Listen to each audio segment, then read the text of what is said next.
How about the Falcons? They shocked all of us on draft night when they took Washington quarterback Michael Penix Jr. at number 8, despite giving Kirk Cousins a 4-year, $180 million deal this offseason. You know, it's very similar to what the Green Bay Packers did with Aaron Rodgers. They gave him both a lot of money, and then they signed Jordan Love. It's the sorest of draft thumbs that I've seen in the history of drafts and thumbs. I hate for it to be like the story of the draft. I know it will be. 4 days after the selection was made, people are still talking about the Atlanta Falcons selecting quarterback Michael Penix Jr. with the number 8 overall pick, just a month removed from paying Kirk Cousins $180 million, $100 million of that guaranteed, on a 4-year deal. A lot of people are drawing comparisons to the 2020 NFL draft when the Green Bay Packers moved up in the draft to select Jordan Love despite having Aaron Rodgers still on the team. I mean, the only real similarity that I see between those two things, to be honest with you, though,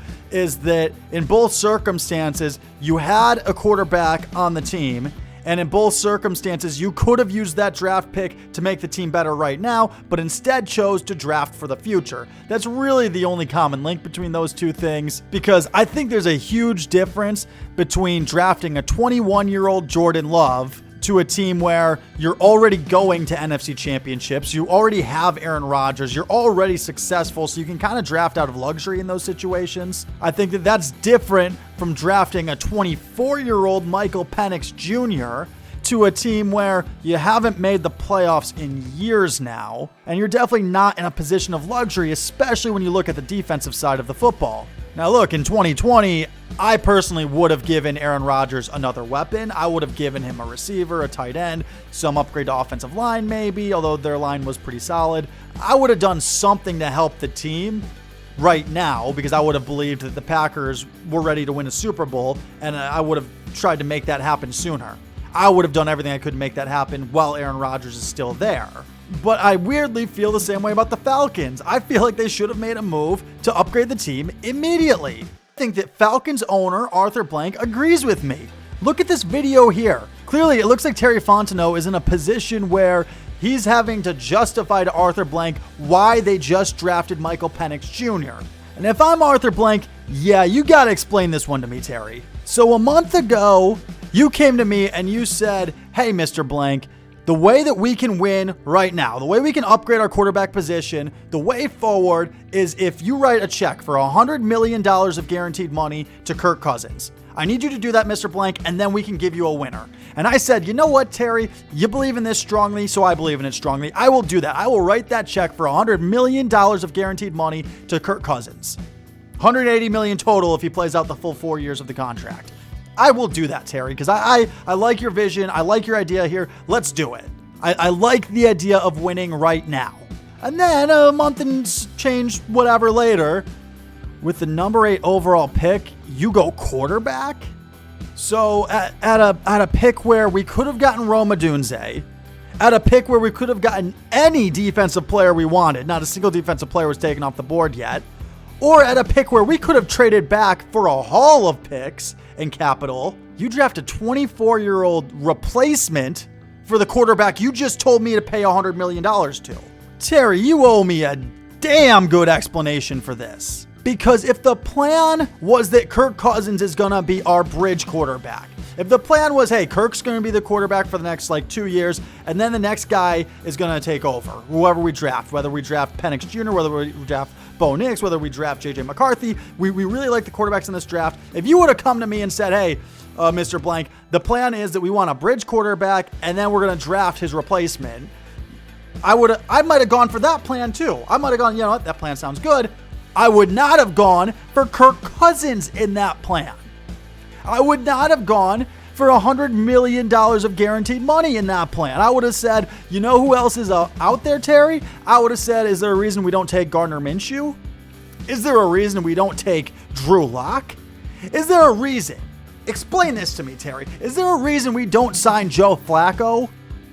All of those guys were out there. We could have signed Joe Flacco to a reasonable 2-year deal, and we could have drafted Michael Penix Jr., and it would have made a lot more sense. And then with the money that we saved from that, we could have done a ton of things. We could have upgraded our defense. which I think would have been a priority and should be a priority. We could have spent that money. We could have traded for Justin Jefferson and spent that money paying him a good deal. We could have traded for T. Higgins and paid him decent. Like, there's a lot of things we could have done with that money, Terry, but you had me put it to Kirk Cousins. And then you draft a quarterback, which is going to be another 20-something million over the next 4 years, which I'm assuming we're going to sign his 5th-year option, so we're actually closer to 30 million over the next 5 years for this quarterback. What the hell are we doing, Terry? And not to mention, if we get a little bit more personal with this whole thing, the NFL is a business, and business is about relationships. And my business relationship with Kirk Cousins began with me telling Kirk, hey, we're going to do everything we can to try and win a Super Bowl in the next 4 years. We're going to do everything we can to put a team around you that can do it in the next 4 years. That's why I'm giving you this contract. That's why I'm signing you, because I think you can be the guy to bring us there, and I'm going to put the weapons around you that you need to be most successful, Kirk. And now our first move, since I made that business relationship promise to Kirk Cousins, our first move is to draft his replacement? Whew. All right, I'll be Mike Adams again now.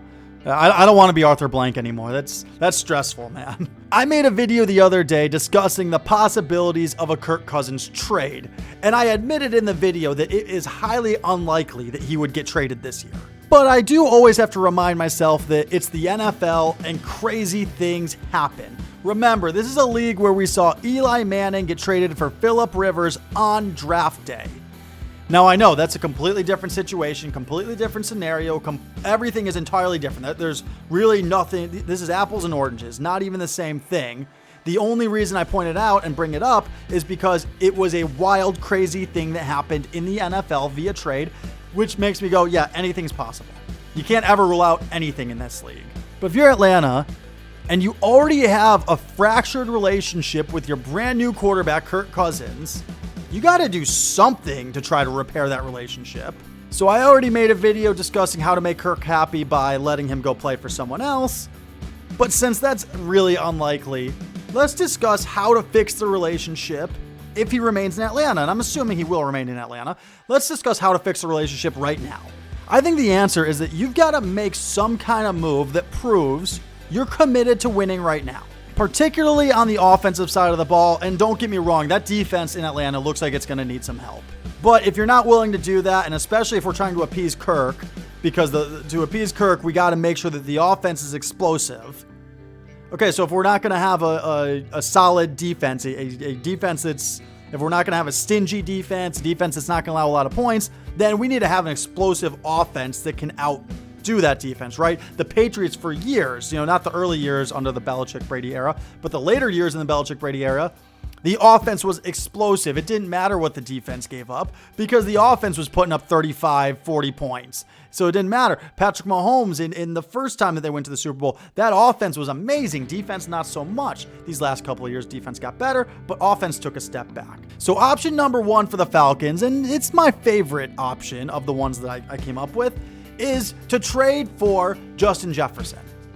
Justin Jefferson and Kirk Cousins already have a relationship. They played together in Minnesota. It worked. It was when Kirk Cousins was at his best. That's when we saw Justin Jefferson. Obviously, the only quarterback Justin Jefferson has ever had was Kirk Cousins.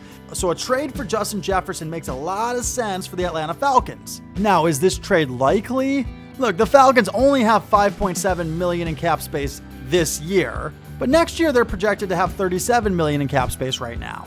And the cap does always seem to go up, so they might actually have more than that next year. So as long as you load the guaranteed money up into year 2, then you can probably afford a trade and contract with Justin Jefferson. But if that's too rich for your blood, then there is an option number 2, which I think would also satisfy Kirk Cousins, which this is just a different tier of receivers. You could trade for either T. Higgins, Brandon Ayuk, or Deebo Samuel. Adam Schefter revealed on the Pat McAfee show today that before the draft, the 49ers were shopping Brandon Ayuk and Deebo Samuel, and none of the receivers were good enough, so the 49ers turned them all down. But that means that either one of those receivers is available. The Cincinnati Bengals, it looks like they're not going to be able to work out a deal with wide receiver T. Higgins, so T. Higgins is available for trade. A trade for any one of those receivers could prove to Kirk that, hey, we are committed to winning right now. And then there's option number 3, but really option number 3, I think, is a supplemental option. I think you need to do 1 or 2, trade for Justin Jefferson or trade for one of the next tier of receivers. And then I think there's an option number 3, which is that you can also sign Odell Beckham Jr. Look, at this point in his career, OBJ is not a number 1 receiver. He's a number 3 guy, but he's a guy who is committed to winning right now because this is probably his last season if he even gets signed by anybody this year. But I still think he's a solid number 3. He made some plays for the Ravens last year. If I was the Falcons, I would trade for Justin Jefferson and I would sign OBJ. But look, I think those are the only reasonable ways that you can prove to Kirk Cousins that you are in fact committed to winning right now with him. You got to make a splashy move that gets him excited about playing quarterback in Atlanta like he was on the day that he signed with you guys. I don't know. Look, you guys tell me. Is this relationship repairable between Kirk Cousins and the Falcons? I really want to hear from you if you're a Falcons fan. So let me know what you think in the comment section below. I do reply to as many comments as I can. Thanks for watching Mike Adams Football. Please remember to like and subscribe to help the channel grow. And make sure you turn on those notifications so that you don't miss a thing. I'll catch you guys next time.